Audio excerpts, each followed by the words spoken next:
Hello बच्चों, स्वागत है आपका हमारे YouTube channel Kapoor online classes पर।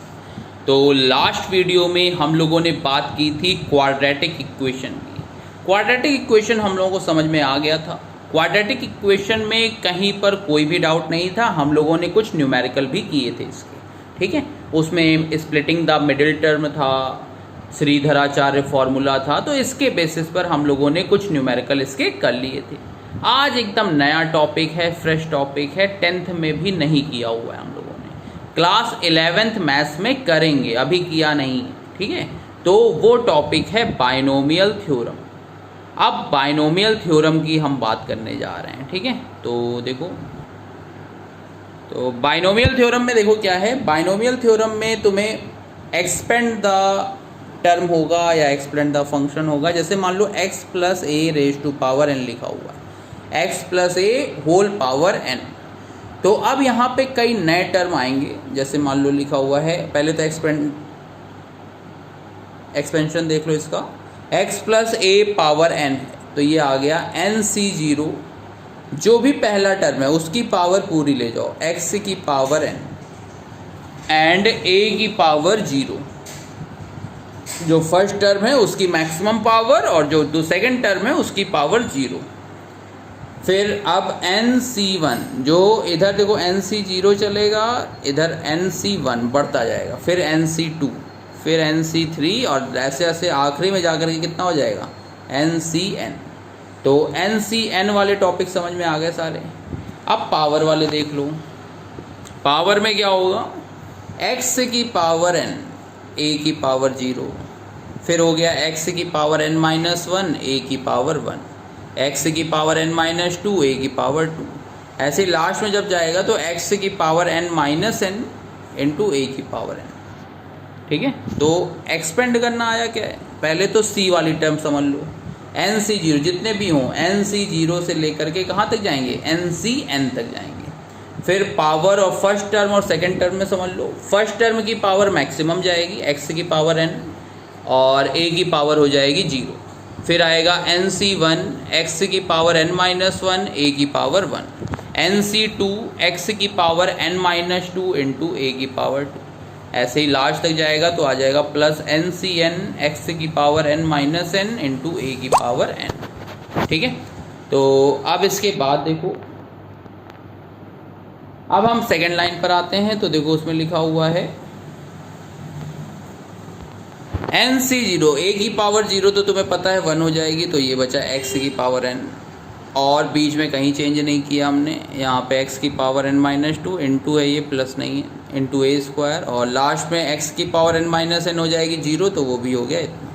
तो ये एक्सपेंड है, याद नहीं करना है, याद करोगे तो भूल जाओगे। एक बार अभी इसके बाद कुछ क्वेश्चन कराएंगे तो अपने आप प्रैक्टिस हो जाएगी तुम लोगों की। अब NCR का क्या चक्कर है भाई, ये NCR पहली बार आया है, तो कॉम्बिनेशन बोलते हैं इसको। तो N हो जाते हैं टोटल केसेस और R हो जाते हैं फेवरेबल केसेस, या जितने केसेस की हम बात करते हैं। तो NCR हो गए n factorial upon r factorial into n minus r factorial, ठीक है। फैक्टोरियल क्या है ये भी बताएंगे अभी। तो ऊपर देखो क्या है, ऊपर n फैक्टोरियल, न्यूमरेटर में आएगा n फैक्टोरियल, नीचे होगा r factorial into n minus r, मतलब एक बार तो नीचे वाला लेना है r और एक बार दोनों का डिफरेंस। अब फैक्टोरियल देखो क्या है, जैसे मान लो 5c2 लिखा हुआ है, तो 5c2 मीन्स हो गया n हो गया 5 और r हो गया 2।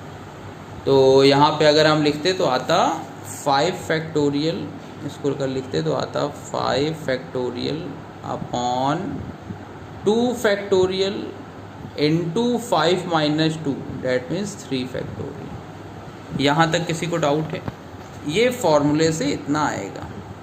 अब फैक्टोरियल होता है क्या, जैसे मान लो 6 फैक्टोरियल है, तो 6 फैक्टोरियल अगर लिखा है तो 6, फिर उससे एक कम 5, 5 से कम 4, 4 से कम 3, 3 से कम 2, 2 से कम 1, तो हम इसको 1 तक ले जाते हैं। जैसे मान लो 5 फैक्टोरियल लिखा होता तो 5 को लिखते 5, 4, 3, 2, 1। 2 फैक्टोरियल होता तो 2, 1, 1 के नीचे तो जाएंगे नहीं। 3 फैक्टोरियल होता तो 3, 2, 1। तो 5 फैक्टोरियल अपॉन, इसको समझ में आया, अब इस कैलकुलेशन में जो कैंसिल हो रहा है, इस कैलकुलेशन में जो कैंसिल हो रहा है कट कर दो। तो 3 2 1 3 2 1 कैंसिल, 2 2 जा 4, तो आंसर कितना आ गया 10 आ गया।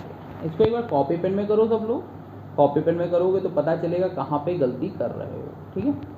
फिर उसके बाद देखो x + 2 पावर 5 ये लिखा हुआ है एक्सपेंड करने के, तो x + 2 पावर 5 लिखो कॉपी में।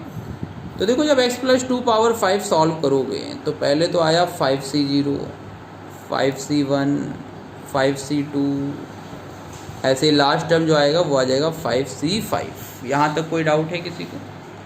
अब x की पावर हम बात करें तो x की पावर कहाँ तक हो गया 5, फिर 2 की पावर हो गई 0, फिर x की पावर एक कम होगी तो 5 में से एक कम हो गई तो 4 आ गई इंटू 2 हो गई, फिर x की पावर 5 - 2 इंटू 2 स्क्वायर हो गई।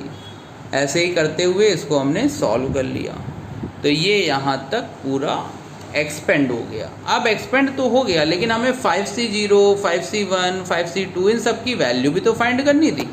तो देखो 5c0 की वैल्यू हम फाइंड करेंगे, तो 5c0 क्या होगा, 5c0 हो जाएगा 5 factorial upon 0 factorial into 5 factorial, 5 - 0 फिर से हुआ ना, तो 0 फैक्टोरियल की वैल्यू होती है 1, 5 फैक्टोरियल से 5 फैक्टोरियल कैंसिल हो गया, तो आंसर आ गया 5c0 का, वो हो गया 1। 5c1 की बात करेंगे हम, तो 5c1 की बात करेंगे तो ये हो जाएगा 5 4 3 2 1, और 5 1 फैक्टोरियल हो गया 1, और 5 - 1 4 फैक्टोरियल, तो 4 3 2 1। सॉल्व करोगे तो 5c1 की वैल्यू कितनी हो गई 5 आ जाएगी। तो 5c0 5c1 ये कॉपी में कैलकुलेट करो, क्योंकि मैथमेटिक्स है, वीडियो में समझ में नहीं आती है जब तक बोलता है दूसरा बंदा। तुम जब अपने हाथ से करोगे उसको कॉपी में, आत्मनिर्भर बनोगे, तब ये चीज़ें तुम्हें समझ में आएंगी, ठीक है। तो अब बात करते हैं 5c2 की। 5c2 की जब हम बात करेंगे तो देखो 5c2 क्या हो जाएगा, 5 factorial upon 2 factorial into 5 - 2 that means 3 factorial. तो यहाँ से आ जाएगा 5 4 3 2 1, और ये हो जाएगा 2 इंटू 1, और 3 फैक्टोरियल हो गया 3 2 1। तो यहाँ से 5c2 की वैल्यू हो जाएगी 10 आ जाएगी। ऐसे ही 5c5 करेंगे तो उसकी वैल्यू भी आ जाएगी 1। इतना समझ में आ गया। अब इसके बाद इसको एक्सपेंड करना है, ये सारी वैल्यू पुट कर देंगे वहाँ पे। तो देखो 5c0 की वैल्यू 1, 5c1 की वैल्यू 5, 5c2 की वैल्यू 10।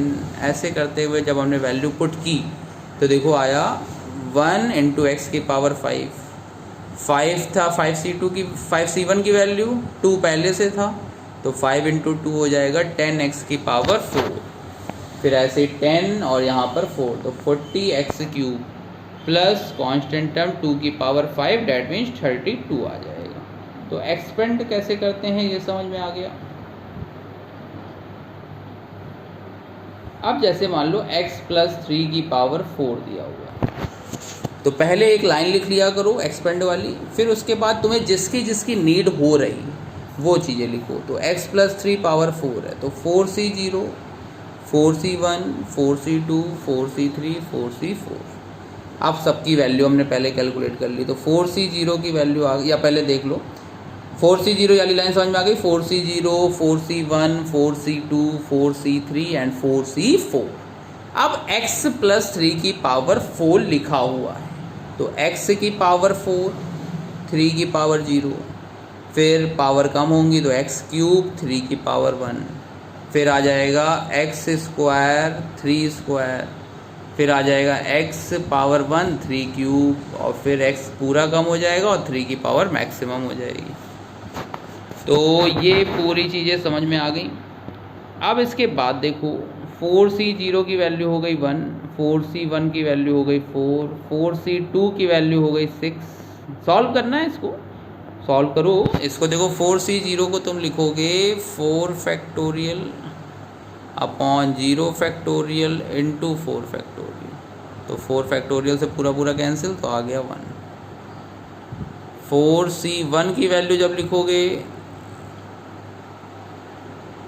तो 4c1 की वैल्यू देखो कितनी आएगी, 4 factorial upon 1 factorial into 3 factorial.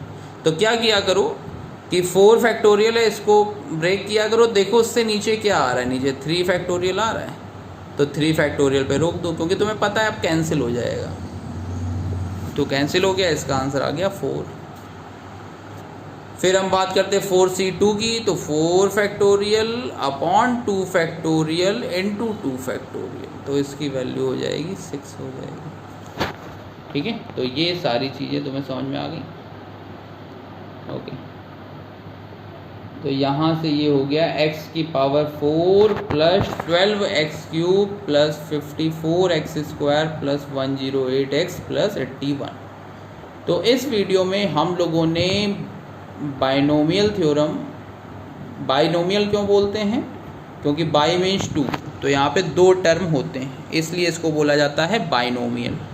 Okay, polynomial से ही आया है, लेकिन यहाँ पे 2 ही टर्म होते हैं, तो ये हो गया बाइनोमियल थ्योरम। ओके, तो बाइनोमियल थ्योरम कंप्लीट हो गया है, क्वाड्रेटिक ख़त्म हो गया। एक अलग से वीडियो बनाएंगे जिसमें इन दोनों के न्यूमेरिकल डिस्कस कर लेंगे, क्योंकि मैथमेटिक्स है तो बिना न्यूमेरिकल के कुछ समझ में आना नहीं है तुम लोगों को।